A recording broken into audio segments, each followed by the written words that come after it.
Hey, Tim. Okay, so in this video, we're going to take a look at some cyberbullying laws that have recently come out in Texas, and we're going to be starting in 3, 2, 1. Hi, this is Jay Andrews from Tech Parental, helping you to keep your family safe, sane, and connected in today's digital world. So if you're looking for family tech reviews as well as digital parenting advice, then please be sure to click the subscribe button down below to stay notified of all of our latest videos. And don't forget to click that bell icon. Hey, Tim, how's it going? So if you're watching this stream, you're obviously interested in cyberbullying. And I want to just cover a recent law that came out in Texas. Now, this is known as David's Law. So for those of you who don't know, I'm just posting up my notes here. So for those of you who don't know, David Molek was a 16-year-old high school student from the Alamo Heights area in San Antonio, Texas. He died on January 4th, 2016, after months and months of relentless bullying. Okay. Subsequent to that, his parents developed they started something that's known as David's Legacy, which is thanks for sharing that, Tim. I appreciate that. They created something called David's Legacy, which is a not-for-profit organization to aid in the stopping of bullying. And so what happens is that with the help of State Senator Jose Mendez, they created State Bill SB 179, known as David's Law. Okay, David's Law went to the state Senate to be approved and was recently signed into law by the governor in early June. Okay. And so this is really a huge thing if you are a parent or you work in a school. If you have anything to do with the school system, or you're the parent of a tween or teenager in high school anywhere in the country, or if you're living in Texas, this is huge. Okay. So basically what the law states is, let's just go from the school's perspective, okay? So, and by the way, this law goes into effect on September 1st. It goes into law September 1st of this year, 2017, and it's going to, so what are public schools going to have to do? Public schools are going to have to create a method for anonymous reporting of cyberbullying. So as many of you know, if you're a parent of a tween or a teen or even an elementary school kid, and you ask your child, have you ever witnessed or been witness to any kind of cyberbullying? He's going to tell you yes. He's going to tell you he's seen some stuff. He's maybe said something, but he has seen it, okay? So public schools now in Texas are going to have to create a system, an anonymous system, where kids can report, okay? Something else that school administrators are going to have to be responsible for is notifying both the victims' parents as well as the bullies' parents within 24 hours of being notified or after investigating and finding out that there is some kind of bullying happening. So, as I mentioned before, the schools are going to have to become an active player in this game, as they they're not being forced to intervene more. And that's a big deal. Schools generally may suspend kids. They kind of take it on a case-by-case basis.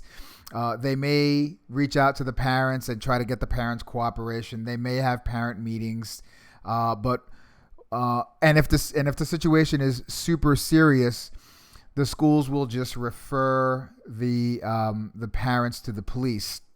I'm not sure about any changes in this law as it was recently passed, but I think, if I'm not mistaken, schools are also going to be required to contact the police.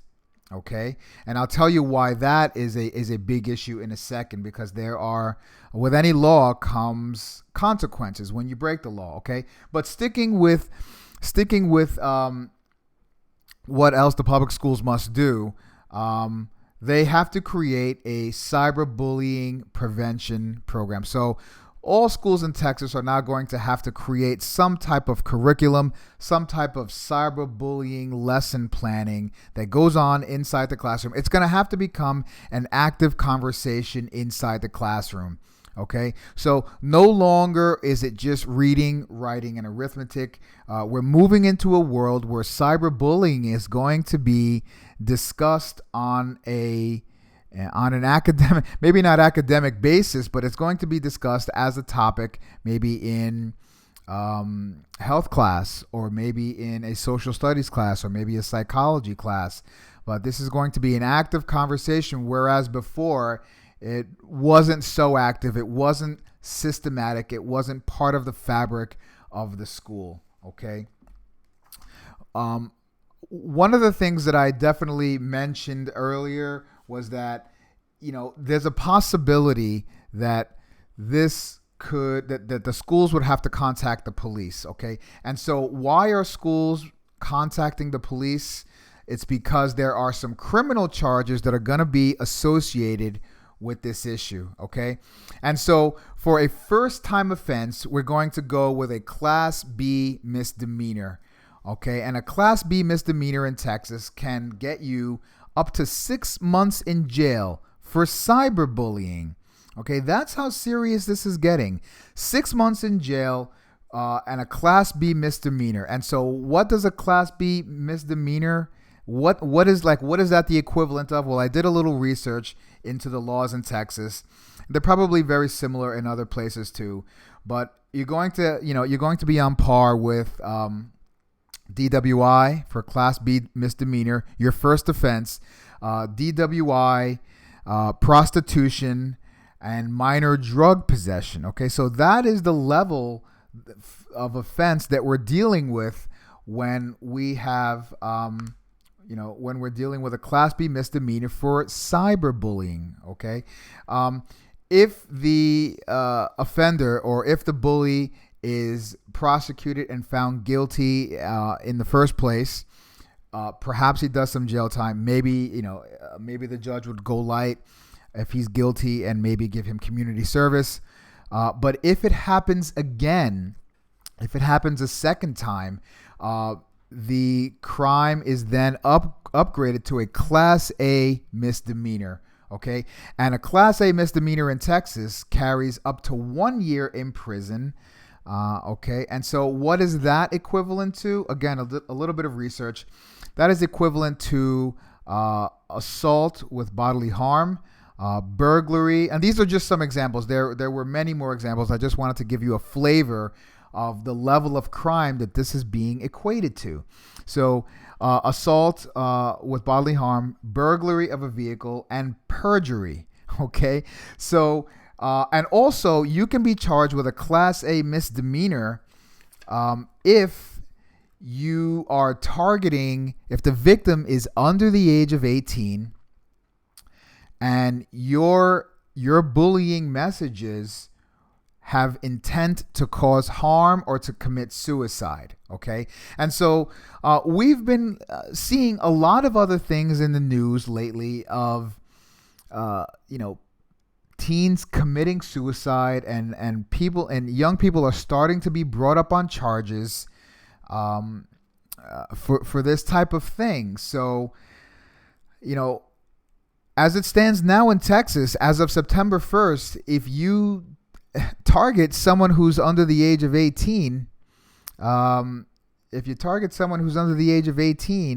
and your messages come across as if they have some intent to harm the victim, or to create a scenario where the victim may hurt himself or commit suicide, we're looking at a Class A misdemeanor, which again carries up to 1 year in jail. Okay. Now, What is cyberbullying? I'm going to release a video in a couple of days, actually, maybe sometime next week, about what the difference between cyberbullying is and harassment. And this is very new ground for us. It's new ground for people in the school community, such as myself and my colleagues, still dealing with how to handle this issue, how to handle cyberbullying, how to handle catfishing, how to handle flaming, how to handle gossiping and mean comments that spill over into the school community and cause problems in the school. But as we can see in the media today, these types of problems are causing anxiety,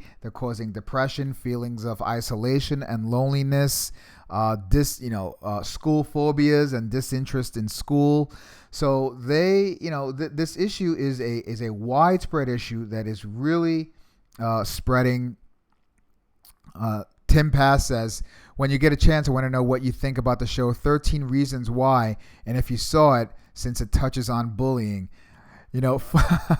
Funny thing, Tim, I have not seen that show. A lot of my colleagues have, and I know there was some controversy about that show, but I have to admit I have not seen it yet. I know that there's a big scene at one of the final episodes where the guidance counselor